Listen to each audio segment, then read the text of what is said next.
Ayan, so for today's video, nagkabit po tayo ng solar off-grid, no? Ayan po yung kinabitan po natin. TLE Laboratory, no? So punta po tayo sa loob.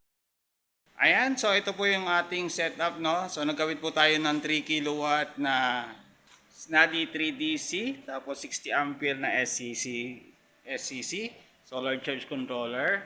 At nagkabit rin po tayo ng automatic transfer switch, kaso hindi pa po natin nawawiringan. So hindi po natin siya natapos. So siguro tutuloy ko na to by Monday. Ayan, tapos ito po yung ating battery, gel type po. Ayan, 3DC solar battery. So ayan yung ating ginamit na battery. German technology.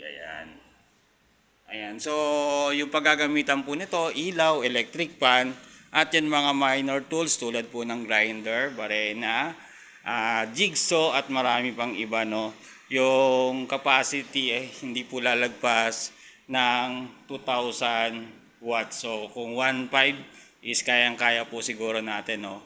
Or 2,000 watts kasi 3 kilowatt naman po yung ating inverter. Ayan. So, stay tuned po pag commissioning po natin to, kapag napagana na po.